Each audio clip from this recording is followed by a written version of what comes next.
कहते आज से कोई करीब 5000 वर्ष, आज से 5000 वर्ष पहले भगवान श्री कृष्ण जब द्वारिकापुरी में प्रभास क्षेत्र से गए और वहां जाकर उन्होंने अपना शरीर का त्याग किया, तो शरीर को उनकी आज्ञा के अनुसार एक मंजूषा में यानी संदूक बंद करके उसको समुद्र में छोड़ दिया गया।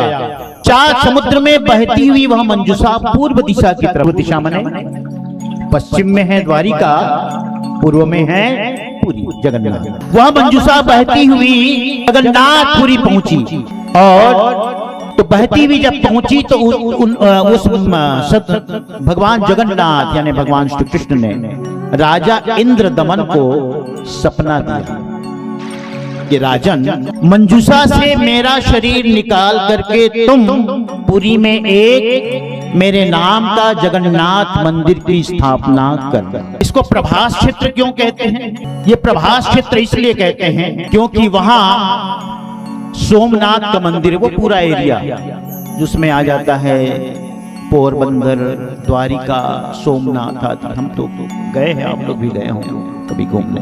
ये सारा क्षेत्र उसमें आ जाता है।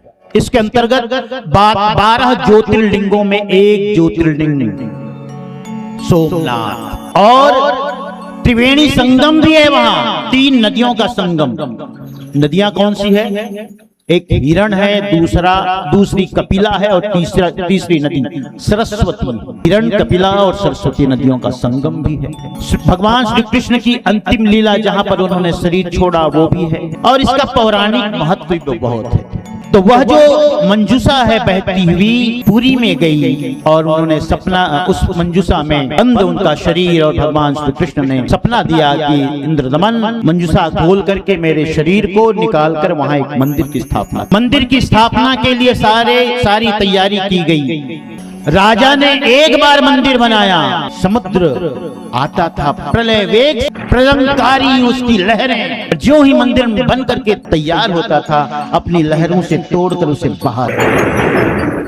राजा ने सोचा शायद पहली बार ऐसा कुछ हो गया, चलो दूसरी बार बना ले। दूसरी बार बनाया उसने, दूसरी बार बनाया तो दूसरी बार भी तोड़ दिया, तीसरी बार बनाया, चौथी बार, 5वीं बार, 6ठी बार, और जब 6ठी बार बनाया तो सदगुरु कबीर साहब कलयुग में दूसरी बार सत्यलोक अमरधाम से आए, ज्योतिष रूप धारण कर राजा इंद्रदमन के राज्य सभा में आए। उनका तेजोमय स्वरूप और संत का स्वरूप, संत का भेष देखकर सब लोग, सभासद जितने भी वहां सभासद थे, राजा सब अपनी जगहों से, अपने आसनों से उठकर उनका सम्मान किया। विधि विधान से उनका दिव्य शरीर ऐसा देखा तो कोई पहुंचे हुए सिद्ध महापुरुष हैं, सबने षोडशोपचार से उनका पूजन किया और अंजलिबद्ध होकर के राजा इंद्रदमन ने प्रार्थना की साहब से कि हे भगवान का मंदिर मैंने 6 बार अच्छी तरह बनाया, लेकिन हर बार समुद्र गिरा देता है। तो साहब कहते हैं, राजा इंद्रदमन तुम चिंता ना करो, मैं इसी काम से ही आया हूं। बोलो सदगुरु कबीर साहब। साहब कहते हैं मैं इसी काम से आया हूं, तुम चिंता ही ना करो। हे राजन, आप भगवान जगन्नाथ जी का मंदिर फिर से बनाओ, मैं समुद्र को रोक दूंगा। जब 7वीं बार बनाया और देखा समुद्र ने कि अब फिर से बन गया है, उससे पहले ही सदगुरु कबीर साहब उस किनारे, मंदिर के किनारे ऐसे ही योगासन में, वज्रासन में ऐसे बैठ करके, सिद्धासन में बैठ करके अपनी कुबड़ी सामने गाड़ दी, ध्यानस्थ हो, कुबड़ी गाड़ दी सामने। हमारे वो सेवा साहब के पास कुबड़ी होती है, वो देखो ये गाड़ दो भाई, थोड़ा कुबड़ी गाड़ दी साहब ने। जब कुबड़ी गाड़ दी और जब प्रलंकारी वेग लहरों को लेकर के जब समुद्र आता है तो उसकी हिम्मत छूट जाती। साहब के दर्शन करके, साहब को देखकर, वो कुबड़ी गड़ी को देख समुद्र मनुष्य के रूप में आया, हाथ जोड़ा, बहुत प्रकार से थाल में भेंट की वस्तुएं रख करके साहब को समर्पित करने। कैसे सदगुरु ये क्या कर रहे हो, मुझे मेरा काम करने दो। साहब ने कहा तुम ऐसा क्यों करते हो, 6 बार तुमने तोड़ दिया, कहे मुझे तोड़ने दो। ये जो भगवान कृष्ण हैं, ने भी मेरी मर्यादा का उल्लंघन किया और भगवान राम ने भी किया। क्या किया? भगवान राम ने जब सीता की खोज में निकला था तो मेरे ऊपर उन्होंने पुल बांध दिया, समुद्र में कहीं पुल बनता है? मेरी भी तो कोई मर्यादा है, मेरी भी तो कोई इज्जत है, मान सम्मान है। मेरा जो विराट रूप, असीम रूप, कोई पुल बांध करके मुझे मर्यादित कर सीमा के भीतर ले आया, ये मेरी मर्यादा का उल्लंघन हो गया। अरे हंसनो, इस प्रकार जब उन्होंने कहा तो साहब कहते हैं ऐसा करो, ठीक है।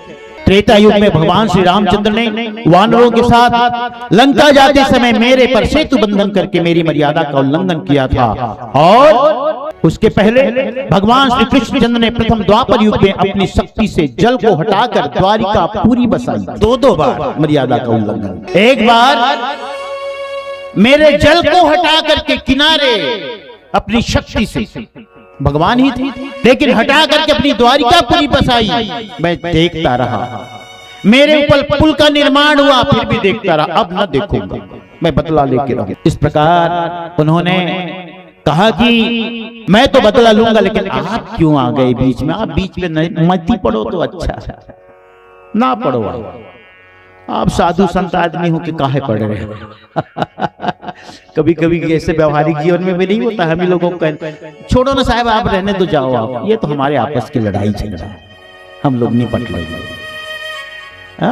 ऐसा ही सदगुरु कबीर साहब ने कहा, देखो इस जगन्नाथ मंदिर की महिमा बहुत बढ़ने वाली है कलयुग में, इसलिए काम न करो तुम। मैं तुम्हें एक बात कहता हूं, सलाह देता हूं, इसके बदले अब तुम द्वारिकापुरी को डुबो, क्योंकि भगवान कृष्ण भी का भी शरीर पूरा हो गया, सारे यदुवंशी आपस में मरकट गए, अब वहां कोई नहीं, जाओ मजे का डुबा लो। समुद्र साहब की बात को स्वीकार करके उन्होंने द्वारिकापुरी को डुबा दिया और मंदिर का निर्माण हुआ।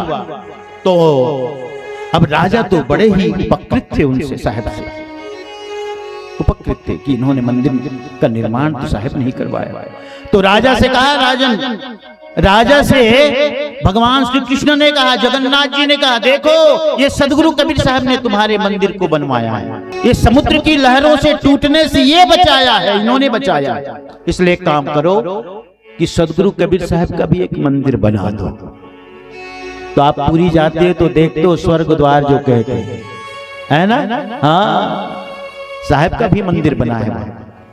दूसरा वहां उन्होंने एक काम और किया, एक बात का नियम और बना दिया साहब ने, कहा देखो भाई यहाँ वर्ण भेद नहीं चलेगा, पंक्ति भेद नहीं चलेगा। जगन्नाथ मंदिर में जो भी भोजन होगा, प्रसाद, भोजन प्रसाद, उसमें ये नहीं कहा जाएगा कि ये छोटी जाति है, बड़ी जाति है, ये है, ये वो है, नहीं, जो भी यहाँ आएगा उसे एक साथ एक पंक्ति में बैठ के खिलाया जाएगा। बीच में एक रामानुजाचार्य जी भी आए थे, कहते हैं इसमें प्रसंग में आता। तो रामानुजाचार्य जी, उनके अंदर बहुत वो बातें थी, जात पात की बहुत बात। एक बार तो ताद्री यानी दक्षिण प्रदेश में साहब गए अपने संतों के साथ, तो उनका सामान वामान ले जाने के लिए एक भैंसा था। तो जिस मठ में रुके थे वहां पंक्ति भेद चलता था, साधु की जात पूछ करके उसको बैठाया जाता था, भाई तुम किस कुल के हो, किस दूध के हो, अच्छा तुम उधर बैठ, वो उधर बैठ। साहब ने कहा, अरे संतों में ये बात रहेगी तो फिर हम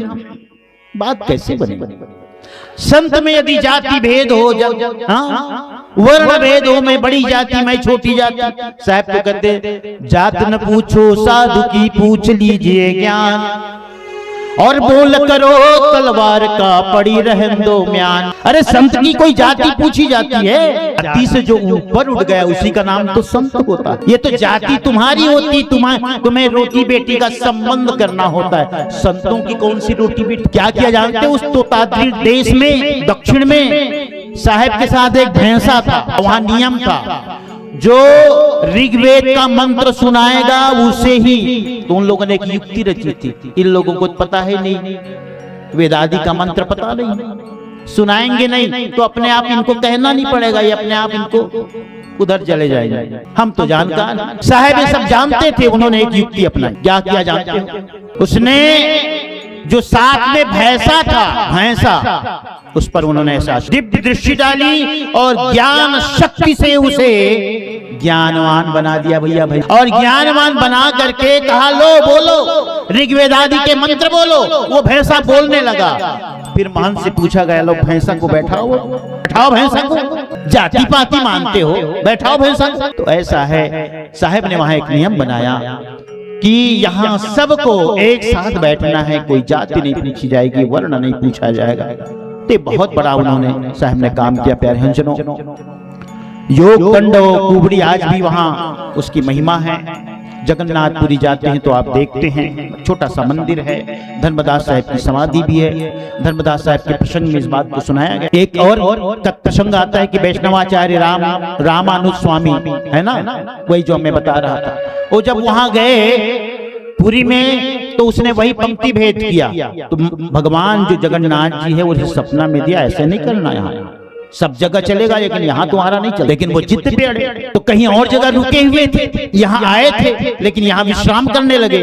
तो रात्रि में अपने भगवान अपनी माया से उसे उठा करके वहीं ले गए। श्री रंग, क्या नाम है उसका, श्री रंगपुर है कुछ नाम, रंगपुरी में ले गए साहब, है ना। तो इस प्रकार वहां कोई पंक्ति भेद वर्ण भेद नहीं चलता, और इसका नियम सदगुरु कबीर साहब ने बनाया प्यारे हंसनों। इस कारण से पुरुषोत्तमपुरी में आचार्यों का आचार्य धर्म चला नहीं, अतएव आज वहां छुआछूत नहीं मानी जाती। परंतु यह नियम केवल जगन्नाथ मंदिर की सीमा के अंदर ही समझना चाहिए, बाहर की गारंटी नहीं लेते भाई बाहर क्या होता है, क्योंकि वहां भगवान के साक्षात विराजमान रहने से वर्ण का भेद रहता नहीं है। यही भगवान की यानी परमात्मा की सदगुरु की विशेषता होती है प्यारे हंसनों। इस प्रकार जगन्नाथ मंदिर की स्थापना भी हो गई।